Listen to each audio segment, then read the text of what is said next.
Profit and loss क्या सीखा था, इसका पहले पर्पस क्लियर कर दो। प्रॉफिट एंड लॉस में क्या होगा कि आप कोई प्रोडक्ट परचेस करने जाओगे, दैट टाइम भी आप लोग प्रॉफिट एंड लॉस की बात कर सकते हैं। जब कोई प्रोडक्ट को सेल किया जाता है उस समय भी प्रॉफिट एंड लॉस की बात की जाती है। ठीक है, यानी प्रोडक्ट को परचेस करते समय और उसके बाद में क्या है, सेल करते समय प्रॉफिट एंड लॉस आ सकता है। कि कोई तो एक पर्सन है जिन्होंने एक यहाँ पर एक शानदार प्रोडक्ट बनाया। अभी के लिए कोई एक बॉक्स मान लेते हैं, कल तो मैंने ऐसे ड्रॉ ही किया था, रूबिक क्यूब बना दिया था, वही कंडीशन ले लेता हूं। मान लो इस पर्सन का काम है कि इसे वो डिवाइस इस प्रकार से रूबिक क्यूब बनाता है, ऐसे छोटा सा एग्जांपल मान लेता है। अब क्या होगा, जब ये पर्सन इस प्रोडक्ट को बना रहा होगा, इसको मटेरियल का खर्चा लगेगा, कितना खर्चा आएगा, उसके बाद में मजदूर लोग जो आएंगे उसका कॉस्ट लगेगा, तो कुछ ना कुछ तो इसको खर्चा लगने ही वाला है। तो जो स्टार्टिंग में कॉस्ट लगती है उसको ही हम लोग कहते हैं, प्राइस के नाम से जानते हैं, उसे क्या कहा जाएगा, original price. What is mean by original price? Original price का डेफिनेशन क्या बताया था यार, manufacturing cost of a product. ठीक है, तो कोई भी जो प्रोडक्ट है उसका मैन्युफैक्चरिंग कॉस्ट, हाँ, बनाने की कीमत, मैन्युफैक्चरिंग कॉस्ट। वो प्रोडक्ट, हाँ, ऑफ अ प्रोडक्ट, जो भी प्रोडक्ट हम लोगों ने बनाया है उसको बनाने की कीमत आ गई, इज द, ये उसकी प्राइस, उसको कहेंगे ओरिजिनल प्राइस। सबसे कम होती है, सबसे ज्यादा ये बेहतर होता है। ठीक है, इज मैन्युफैक्चरिंग। तो यहां पर क्या हुआ, जो पर्सन ने बनाया उसको हम लोग ओरिजिनल प्राइस में बनाया होगा, और इसके पास में एक पर्सन आया, और जो पर्सन इसके पास में आएगा ये पूरी तरह से बिजनेस ओनर होगा। ये बिजनेसमैन है, इसको पता चलता है कि मुझे जो भी प्रोडक्ट बनाना है मैं खुद नहीं बनाऊंगा, आगे वाले से बनाऊंगा, आगे वाले से बनाऊंगा, बेचा मैं बनाऊंगा, बेचेगा ये पर्सन। तो ये जब बेचने की बात करता है, जब ये बेचने की बात करता है, बेचने के लिए इसको सबसे पहले क्या करना पड़ेगा, इसके सामने क्या करना पड़ेगा, इससे परचेस करना पड़ेगा, है कि नहीं यार, परचेस करेगा। तो जब कोई भी प्रोडक्ट हम लोग परचेस करते हैं उसकी कीमत को क्या कहते हैं, परचेस करना है, कौन सी कीमत कहता है, कॉस्ट प्राइस, कॉस्ट प्राइस कहता है। ठीक है, तो नेक्स्ट टर्म हमारे पास में आ जाएगी यहां पर, उसे कहा जाएगा कॉस्ट प्राइस। इसका पूरा डेफिनेशन से लेके मैंने सब कुछ पीडीएफ में दिया है, अभी वो एक्सप्लेन भी करूंगा। कॉस्ट प्राइस, तो इस पर्सन ने प्रोडक्ट को परचेस कर लिया। ठीक है, purchasing price of a product. ठीक है, अब ये जब प्रोडक्ट परचेस किया, परचेस करने के बाद में ये आगे क्या करेगा, उसको सेल करेगा, बेचने का सोचेगा। तो नेक्स्ट अगर वो बेचेगा तो दैट टाइम प्राइस कौन सी आएगी, सेलिंग प्राइस, ये आएगी सेलिंग प्राइस। क्योंकि उसका बिजनेस तो इसी के ऊपर डिपेंड होगा कि परचेस तो कर लिया, बाद में सेल कर रहा है। अब थोड़ा बिजनेस की बात करेंगे, टॉपिक में हर जगह पर वही बात करूंगा। अब बताओ, बिजनेस, इसको सेल करना है, परचेस करना है, सेल करना है, प्रॉफिट कब कमाएगा, प्रॉफिट कब कमाएगा, परचेस करते समय या सेल करते समय, सेल करते समय। गलत है, सेल करते समय कभी नहीं कमा सकते। कब कमा सकते हैं प्रॉफिट, जब आप परचेस करने जाओ, इस समय ही आप प्रॉफिट कमा सकते। आप कहोगे सर कैसे, क्या इस समय, जब हम लोग किसी से कोई सामान परचेस करता है, ये देखो, धन, एक सिंपल सी बात करता हूं, अलग लगेगा टॉपिक में। जब भी कोई भी बिजनेसमैन, कोई भी पर्सन कोई प्रोडक्ट परचेस करता है, ठीक है, पूरा ताकत, पूरी मतलब पूरा का पूरा राइट्स उस पर्सन के पास होता है जो परचेस करने वाला है। कैसे होता है, वो कन्विंस कर सकता है, कन्विंस कर सकते हैं कि नहीं। बार्गेनिंग, आप जब कोई प्रोडक्ट परचेस करते हो, आप लोग बार्गेनिंग करते हो या दुकानदार बार्गेनिंग करता है, हम लोग ही बार्गेनिंग करते हैं ना। दुकानदार खुद कहेगा 10 रुपए कम करता हूँ, 20 रुपए कम कर, ऐसे कभी नहीं कहेगा। ठीक है, आपको ही बोलना पड़ेगा, आपको ही बोलना पड़ेगा कि नहीं। तो ये प्राइस हमारे पास होती है, मैं इसको कितना कम करूं, कितना ज्यादा इसको कंट्रोल में लाऊं जिससे मेरा प्रोडक्ट शानदार कम दाम में आ जाए। जब ये प्राइस मैंने बहुत कम कर दी, तो मैं सेलिंग प्राइस को थोड़ा भी बेच दूं ना तो भी फायदेमंद में रहूंगा। ठीक है, और ये सबसे ज्यादा स्ट्रेटेजी डीमार्ट यूज करता है। कल राधा कृष्ण दमानिया इनकी बात की थी मैंने। राधा कृष्ण दमानिया कौन है, डीमार्ट के फाउंडर है, कभी इनके बारे में भी सोचेंगे। हाँ, तो ये पर्सन, इसको हमें कंट्रोल में करना है परचेसिंग करते समय। ठीक है, अब परचेस किया, फिर बाद में सेल कर रहा है, सेल करते समय प्रॉफिट क्यों नहीं कहा गया सर, इसका रीजन है, सेल ने क्या आउटर सरकमस्टेंसेस के ऊपर डिपेंड करता है। आपका मन है, आप दमदार सेलिंग पर्सन हो, सामने वाले को जरूरत ही नहीं है, दे पाओगे।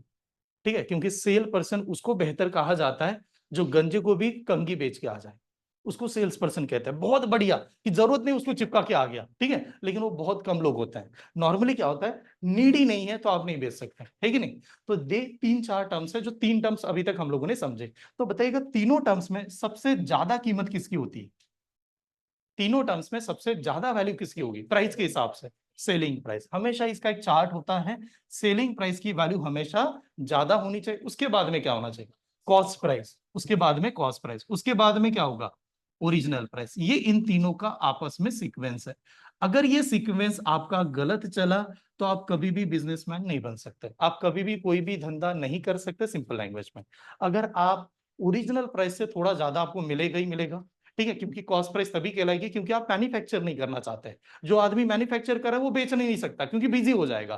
तो इसका साइकिल मेंटेन करना पड़ेगा और इसको मेंटेन करते समय इस प्रकार से आएगा।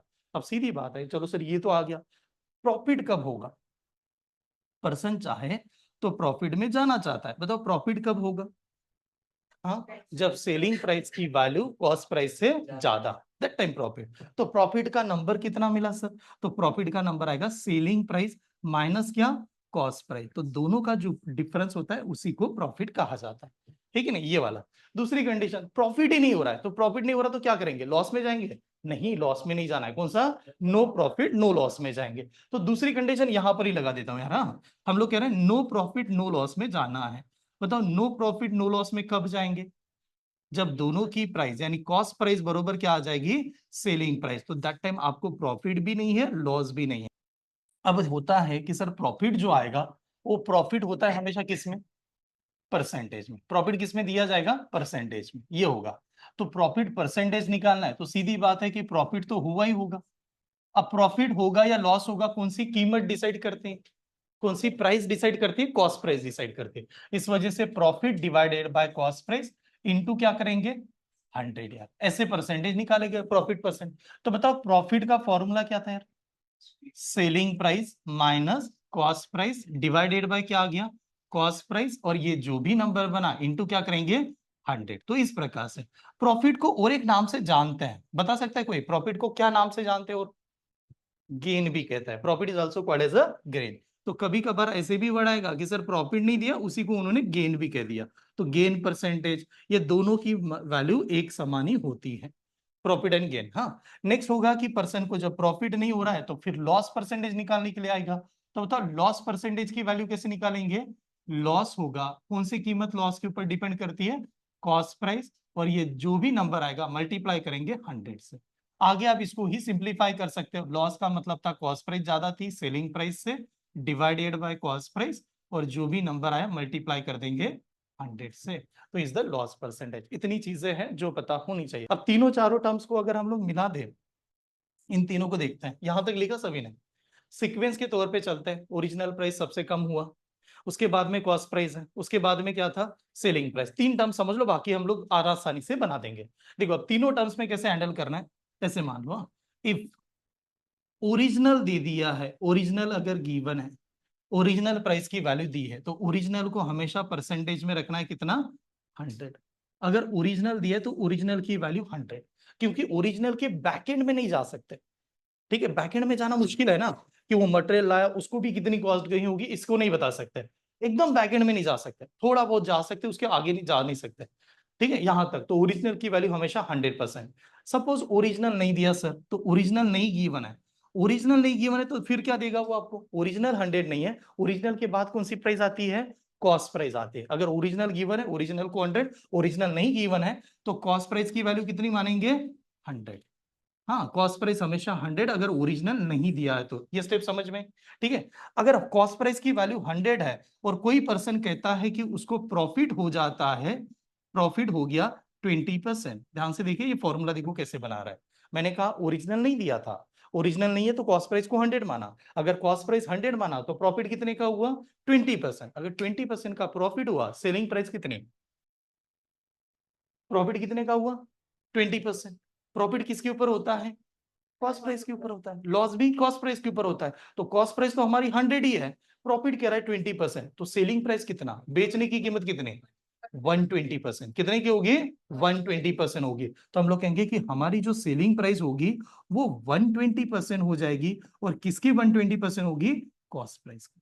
ये ध्यान में रखना, ये वाला कंडीशन, ठीक है। और इसी को आगे कुछ लोग कैसे करते हैं यार, सेलिंग प्राइस को जो लिखा था 120% का मतलब 120 डिवाइड बाय कितना, 100, और इनटू क्या करेंगे, सीपी। तो ऐसा भी लिखा जा सकता है। नोट डाउन कीजिए। देखिए नेक्स्ट कंसेप्ट, अगर मान लो किसी पर्सन ने कहा कि उसे लॉस हुआ यार, ऐसे दे दिया, लॉस हो गया 30%, लॉस की वैल्यू 30% हो गई, ये दे दिया ऐसे नंबर, लॉस दे दिया 30%। फिर बताओ सेलिंग प्राइस कितना? हाँ 100%। कितना परसेंट? 70%। 100 रुपीज की चीज है, आप 30 रुपए कम कमा रहे हो, लॉस में जा रहे हो, सेलिंग प्राइस कितना? 70। तो सेलिंग प्राइस की वैल्यू आएगी 70%। बट किसका 70%? कॉस्ट प्राइस का, बिकॉज हम लोगों ने कंसिडर किया कॉस्ट प्राइस 100 होती है, तो इसको लिखा selling price is equal to क्या बनेगा? 70% का मतलब 70 डिवाइड बाय कितना? 100 इंटू क्या करेंगे? Cost price. ये वाली स्ट्रक्चर आपको समझ में आना चाहिए। क्लियर है? तो पहला सवाल जो स्टार्ट करेंगे, लेवल नंबर 1 से स्टार्ट कर रहा हूं। बहुत सारी जो भी टर्म्स बताए रिपीट कर देता हूं, ठीक है, फॉर्मूले के साथ रिपीट करता हूं, और फिर हम लोग एग्जाम्पल के ऊपर चलते हैं। ठीक, नोट डाउन कीजिए। पहला सवाल देखते हैं। A person sold an article for ₹450। कौन सी कीमत है? कौन सी कीमत है? सेलिंग प्राइस है। 450 में उसको बेचा, सेलिंग प्राइस ना। And losses is a 25%। Person ने 450 रुपीज में बेच दिया, लेकिन लॉस कितना हुआ? 25%। लॉस हुआ 25%। तो बेचने की कीमत, बेचने की कीमत परसेंटेज में कितनी? सीधा सीधा सवाल है ना। अगर आप 450 रुपीज में बेच रहे हो, लॉस कितना कर रहे हो आप? 25%। तो सेलिंग प्राइस कितना इन टर्म्स ऑफ परसेंटेज कितना होगा? देखो माइंड में क्लियर कर दो, राइट आंसर माइंड में क्लियर कर दो। कॉस्ट प्राइस की वैल्यू कितनी होती है? 100 ही होती है। तो जब कॉस्ट प्राइस 100 होती है, लॉस कितने का हुआ? 25 का। तो सेलिंग प्राइस कितना?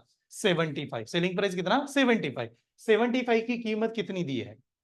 450। ये 75 की परसेंट की कीमत है। सेलिंग प्राइस ये है कि नहीं? ठीक है, ये है। अब हमें क्या पूछा गया? What is the cost price of article? उस आर्टिकल की कॉस्ट प्राइस कितनी होगी? कॉस्ट प्राइस की वैल्यू हमेशा 100 होती है। बेचते समय 450 को बेचा, 25% का लॉस हुआ, और 25% का लॉस होने की वजह से सेलिंग प्राइस की कीमत आ गई 75%। तो परसेंटेज में ऐसे लिखेंगे कि 75% जो है उसकी कीमत दी गई थी, कितने रुपए की दी थी यार? 450। ये स्टेप समझ में है कि नहीं? क्योंकि हम लोगों ने माइनस किया, तो 75 ये परसेंटेज है, ये वैल्यू है। ठीक है, इतना इसकी वैल्यू है। तो हमें पूछा गया 100% की वैल्यू कितनी आएगी? 100% की वैल्यू कितनी आएगी? ऐसा सवाल बन जाएगा, सीधा एकदम सिंपल। ठीक है, अब 100% की वैल्यू निकालते समय इसको देखिए, आमने सामने डिवीजन, आमने सामने डिवीजन, आमने सामने division, up down division, and cross क्या करते हैं? मल्टीप्लिकेशन। ऐसे देखना। तो सर डिवाइड कैसे करें? देखो 25 से तो ऐसे भी डिवाइड कर सकते हो आप लोग। मैंने कहा चलो 25 से डिवाइड करो तो भी चल जाएगा, या ऐसे भी इसको मल्टीप्लाई करो तो भी बनेगा। हाँ, 25 3 जार 75, 25 कितना? 4 जार। अप डाउन डिवीजन, आमने सामने भी कर सकते हैं। अब 3 से डिवाइड करेंगे, 3 1 जार, ये कितना आएगा? 15, 150। और 150 को 4 इधर जाएगा तो क्या करेगा? मल्टीप्लाई। तो बताओ एक्स की वैल्यू क्या आएगी? हाँ, 4 इंटू 150, एंड 4 इंटू 150 यानी कितना? 600। तो 600 कॉस्ट प्राइस थी यार प्रोडक्ट की। तो 600 बी इज द आंसर। एक बात बताओ, एकदम सिंपल सा बता रहा हूं, ये प्राइस कौन सी है बता दीजिए। ये प्राइस आपने पढ़ के देखा है, ये कौन सी प्राइस है? Selling price. यानी 900 रुपए में बेचा, सेलिंग प्राइस 900 रुपए में बेचा, तो लॉस हो गया, कितने का लॉस हो गया? 25% का लॉस हुआ, तो सेलिंग प्राइस परसेंटेज में कितने? 75%। तो हम लोग कहेंगे 75% सेलिंग प्राइस होगी, और 75% की वैल्यू कितनी, कीमत कितनी? 900 रुपीज। ऐसे हो गया ना, 900 हुआ। अब ये क्या करा है? At a what price should he sell the article in order to gain is a 20%। यार उसी आर्टिकल को बेचना है, आर्टिकल सेम है, लेकिन गेन कमाना है 20%। गेन 20% कब मिलेगा? गेन 20% कब होगा? जब सेलिंग प्राइस क्या होगी? 120 होगी। कॉस्ट प्राइस तो हमारी 100 ही है, तो सेलिंग प्राइस 120 करना है। जब सेलिंग प्राइस की वैल्यू 120% होगी, तो उसकी कीमत कितनी? ये ऐसा बन गया। स्टेप समझ में? 75% की वैल्यू ये है, 120% की वैल्यू कितनी आएगी? ऐसे। तो अब देखिए, या तो आप इधर उधर डिवाइड कर दो, आमने सामने डिवाइड करो तो भी बन जाएगा, नहीं तो एक छोटा सा तरीका बताता हूं, इसको ध्यान से देखिए कैसे करता है। ये 75 है कि नहीं? 75 और 900 डिवाइड करता है। सर पता नहीं चल रहा कैसे डिवाइड करता है, एक इसको लॉजिक दे। 75 का डबल, हाँ 150, 150 का डबल 300, और 300 का 3 टाइम्स, 300 इंटू 3 कितना? 900। यानी कैसे भी करके 900 तो आता ही है। तो आपने क्या किया? पहले डबल किया, बाद में डबल किया, और बाद में किससे मल्टीप्लाई किया? 3 से। तो इसको मैथ्स में कैसे लेंगे? 2 इंटू 2, 2 इंटू 2 कितना? 4, 4 इंटू 3 कितना? 4 इंटू 3 कितना 12, तो बात हो जाएगी 75 1000, ये कितना 12000, ये बन जाएगा 12000। 75 1000 ये 12000, ये डायरेक्टली हो जाएगा। और इस साइड में जाएंगे तो ये मल्टीप्लाई करेगा, तो x की वैल्यू कितनी होगी 120 इंटू क्या करेंगे 12, तो 12 इंटू 12 कितना होता है वैसे 144, ये होता है 144 12 का स्क्वायर, और उसके बाद में एक जीरो लगा दो 1440 is D is the answer है, ये वाला answer. The cost price of 20 article is the same as the selling price of X article. If the profit is a 25%, profit खुद दे दिया 25%, then the value of X is, X की value कितनी आएगी, जैसे दिया है उस प्रकार से लिखिए, एक स्टेप में आंसर है यार। ठीक है, क्या करेंगे देखिए, किसी का आंसर बता सकते हो? कॉस्ट प्राइस ऑफ कितने आर्टिकल की 20 आर्टिकल, मैं ऐसे लिखूं चलेगा? कॉस्ट प्राइस ऑफ का मतलब क्या होता है इनटू कितने आर्टिकल 20 आर्टिकल, इज सेम का मतलब इक्वल कर दूं, सेम का मतलब equal, same selling price, SP is selling price कितने आर्टिकल का एक्स आर्टिकल, यहां तक स्टेप समझ में आया? प्रेजेंटेशन देखो, cost price of 20 article is the same as selling price of कितना एक्स आर्टिकल, ऐसे लिख दिया सर।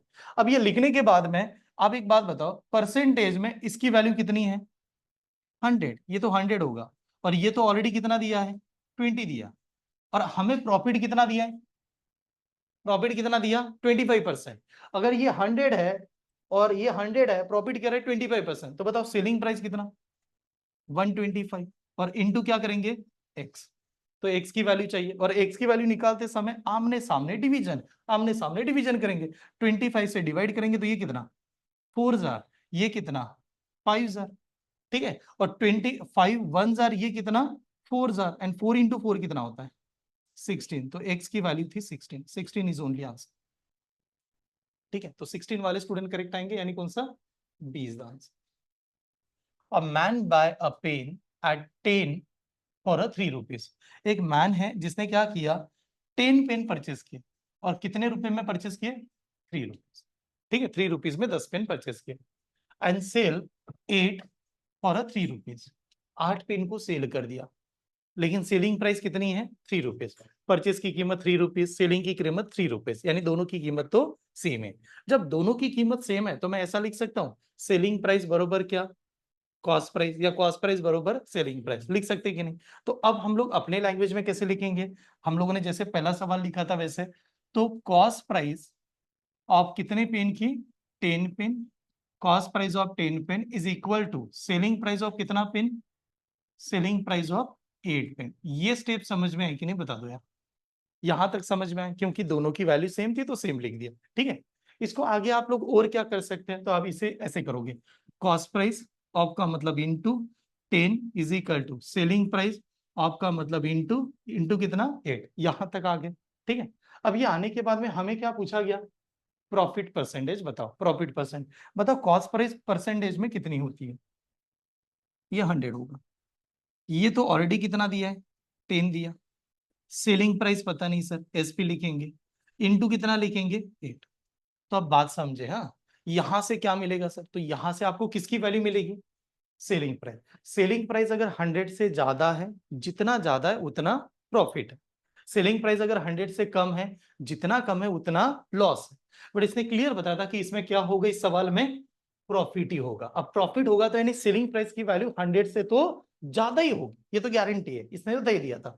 तो फिर सॉल्व कैसे करेंगे, सॉल्व करते समय आमने सामने डिवीजन, आमने सामने डिवीजन, तो आमने सामने डिवीजन कैसे करें, 4 से डिवाइड करूंगा तो ये 2 होगा, ठीक है, और 4 से इसे डिवाइड करेंगे तो क्या होगा 25, ये स्टेप समझ में 25, 2 से डिवाइड करेंगे 2 1 जार, ये कितना 5000, 2 5000 हुआ कि नहीं, ये 5000, तो आप बताओ 5 जाके 125 को मल्टीप्लाई 25 को मल्टीप्लाई करेगा, तो सेलिंग प्राइस की वैल्यू कितनी आएगी 125, अगर आपकी सेलिंग प्राइस 125 रुपए की हो गई, ठीक है, तो प्रॉफिट कितना हुआ 25 का, तो हम लोग कहेंगे इस केस में प्रॉफिट हो जाएगा 25, ठीक है, तो प्रॉफिट इज 25%, ये आंसर था, नोट डाउन कीजिएगा 25%, यानी सी इज द ऑप्शन।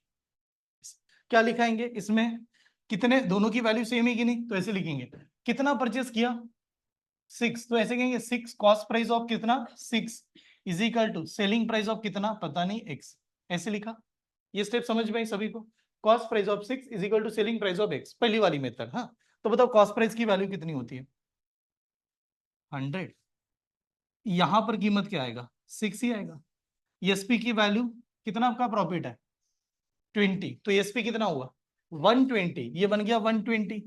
इसकी वैल्यू पता नहीं सर, तो इसको एक्स मान लो। ये स्टेप समझ में अब हो गया आमने सामने डिवीजन का कंसेप्ट। तो बताओ यार 6 से डिवाइड करेंगे तो ये कितना होगा 20, और 20 से डिवाइड करेंगे तो ये कितना होगा 5। तो x की वैल्यू कितनी 5। एक तो ये तरीका हो गया जहां पर हम लोग डायरेक्ट चले गए, ऐसे आ गए। दूसरी मेथड भी बताई थी उससे भी बता देता हूं। यहाँ पर दूसरी मेथड क्या बताई थी, difference of article, difference of the article, कितना बेचा जा रहा है वही आर्टिकल चाहिए। मान लो एक्स आर्टिकल बेच रहा है, परचेस कितना किया था 6, तो डिफरेंस क्या आएगा 6 माइनस एक्स। ये स्टेप समझ में आएगी नहीं बता दो। डिफरेंस कैसे लेंगे सर, एक्स आर्टिकल बेच रहा है, परचेस किया था 6, 6 माइनस एक्स यानी difference, divided by number of selling article. Number of selling article कितना है पता नहीं, किसका लिखा उसने एक्स, यहां पर लिखा एक्स। प्रॉफिट कितने का हुआ यार, कितना हुआ 20%। 20% को क्या लिखता है 20 डिवाइड बाय कितना 100। चलो ये स्टेप समझ में है कि नहीं बता दो मुझे, यहां तक आ गया सभी को। ये मैंने दूसरी वाली मेथड से लगाया। अब होगा क्या इस मेथड में, इस मेथड में हम लोग ऐसे करेंगे 21 जार ये कितना 5, 21 जार ये कितना 5 है। तो बताओ एक्स की वैल्यू कितनी है 5 है, तो 5 इज ओनली आंसर। ये ऐसे ही बना सकता है, ठीक है। तो ये एक मेथड है। चलो बेसिक रूल से कैसे समझेंगे इसमें, इसमें क्या दिया है, some article were bought at some article were bought 6 article for 5 rupees. 6 article को कितने में परचेस किया 5 रुपीज में। तो मैंने कहा एक आर्टिकल की कॉस्ट प्राइस बताओ, कॉस्ट प्राइस बताओ यानी परचेस की वाली प्राइस। तो क्या करेंगे, पैसा लेंगे, पैसे को किससे डिवाइड करेंगे, नंबर से डिवाइड करेंगे, सही कि नहीं ऐसे। तो बताओ यार कॉस्ट प्राइस की वैल्यू कितनी आएगी, कॉस्ट प्राइस की वैल्यू कितनी आएगी, पैसा कितना है 5, पैसा कितना है 5, और नंबर कितना है 6। बेसिक बता रहा हूं, ये एग्जाम में इंप्लीमेंट नहीं करना है बट समझाने के लिए बता रहा हूं, ठीक है। कॉस्ट प्राइस आ गया 5 रुपए डिवाइड बाय 6। दूसरा, and sold 5 article at a 6 रुपए, 5 आर्टिकल को बेचा गया कितने रुपए में 6 रुपए में। तो बताओ बेचने की कीमत कितनी है, एक बेचने की कीमत कितनी है, ऊपर पैसा कितना आएगा 6 रुपए, आर्टिकल कितना है 5 रुपए का। ये स्टेप समझ में यहां तक। तो अभी के लिए हम लोगों ने क्या देखा कि हम लोगों ने ये क्लियर किया कि हमारी कॉस्ट प्राइस ये रुपए है, हमारी सेलिंग प्राइस इतनी है। कॉस्ट प्राइस और सेलिंग प्राइस हमारे पास पैसा हो गया, पैसा आ गया। इसने क्या बताया गेन परसेंटेज बताओ, गेन परसेंटेज का मतलब प्रॉफिट परसेंट।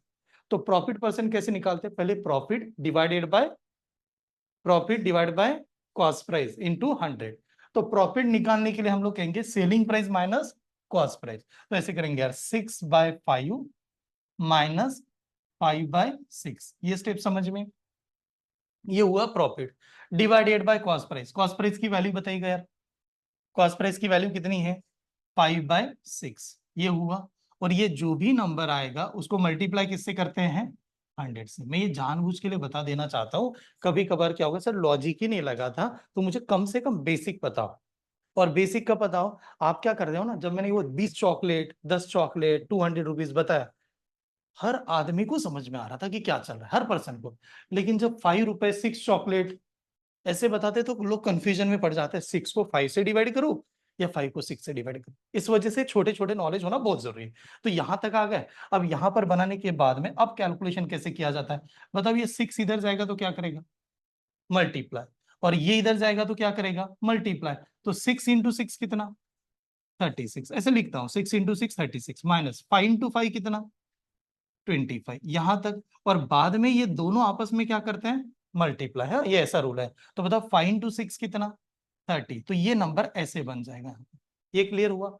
ये जो 5/6 है ये ऊपर जाएगा तो क्या होगा चेंज होगा, चेंज होगा कि नहीं। तो ऊपर कैसे बनेगा यार, ये 6/5 होगा, और जो हमारा 100 है वो एज इट इज ही होगा। 100 तो हमारा एज इट इज है। अब जब हम लोग ये कैलकुलेशन करेंगे तो कैलकुलेशन देखो कैसे होगा बताओ। 36 में से 25 जाएगा तो कितना आएगा 11, 11 आएगा कि नहीं, ये 11। और 6 से 1 जार 6 कितना 5 जार, और 5 × 5 कितना होता है 25। तो 25 1 जार 25 कितना 4 जार, और 4 × 11 कितना होगा 44। तो 44% इज द राइट आंसर, ठीक है। इस मेथड को अभी के लिए नोट डाउन करना, एग्जाम में इंप्लीमेंट नहीं करना है, लिख के रखिए, ठीक है। अभी के लिए अब देखो यार शॉर्टकट कैसे निकाल सकते हैं हम लोग इसी टाइप के कंटेंट को। आप जल्द से जल्द कैसे सॉल्व करोगे एग्जाम में, ठीक है। शॉर्टकट निकालने का, शॉर्टकट निकालने के लिए एक सिंपल सा तरीका होता है। आप बताओ इस पर्सन ने कितने आर्टिकल परचेस किए, 6। तो 6 आर्टिकल इसने परचेस किए और परचेस की कीमत कितनी है, 5। यहां पर परचेस की कीमत है 5, ऐसे लिख। और कितना सेल किया, 5 आर्टिकल को क्या किया, सेल किया। कितने रुपए में सेल किया, 6 रुपए में। तो एक तो हुआ कि हम लोग क्या करें, हम लोग एक एक की प्राइस निकाले और फिर आंसर दे। हाँ, ऐसा एक तरीका होता है कि एक की कीमत निकालो जैसे प्रीवियस में और आंसर दे, उसमें टाइम लग गया हमारा। दूसरा तरीका क्या है, ये दोनों की कीमत को क्या कर दे, सेम ही कर दे, तो आर्टिकल से काम बन जाएगा। तो मेरा कहा यहां पर ये मीनिंग कैसे होगा कि हमें इन दोनों की वैल्यू को सेम करना है, इन दोनों को सेम करना, दोनों को सेम लाना है। तो दोनों को सेम कैसे लाएंगे सर, तो ऐसा एक नंबर बताइएगा कि जो नंबर 5 से भी डिवाइड होता है और 6 से भी डिवाइड होता है। 30 की नहीं, 30 को 5 भी डिवाइड करेगा और 6 भी डिवाइड करेगा। इसको 30 कैसे बनाएंगे यार, इंटू 5 करना पड़ेगा। तो जब इसको इंटू 5 करेंगे तो यहां पर 5 करेंगे, जब यहां पर 5 करेंगे तो यहां पर भी 5 करेंगे, और जब इन दोनों का 5 इंटू 5 करेंगे तो ये कितना होगा, 25। यानी बेचने का आर्टिकल की वैल्यू 25, ठीक है ऐसे। चलो इस समय इसको 30 कैसे करेंगे यार, इंटू 6। तो जब यहां पर इंटू 6 किया होगा तो यहां पर भी इंटू 6 किया होगा। तो बताओ 6 इंटू 6 कितना, 36। तो परचेस उसने 36 आर्टिकल किए थे, 5 इंटू 6, 6 इंटू 5, दोनों की कीमत कितनी होगी, 30 हो गई। अब आपके पास कैसे किस्सा हो गया, अब आप क्या कह रहे हो, 36 आर्टिकल को परचेस किया, कितने रुपए में परचेस किया, 30 रुपीज में, और 30 रुपीज में कितने आर्टिकल को बेचा गया, 25। तो बात देखिए एकदम आसान हो जाता है कि हम लोग 36 आर्टिकल लेते हैं और 25 ही बेचते हैं उसी पैसे में, तो प्रॉफिट तो हो गया। प्रॉफिट क्यों हुआ, because of the number of less article. कितने का डिफरेंस है दोनों में, 11। तो यहां पर लिखा 11 आर्टिकल की वजह से प्रॉफिट होगा। लेकिन प्रॉफिट कब होगा, जब आर्टिकल को क्या किया होगा, बेचा होगा, सेल किया होगा। कितना सेल कर रहे थे, 25। तो 11/25 इंटू क्या करना है, 100। ये बन गया हमारा कंसेप्ट।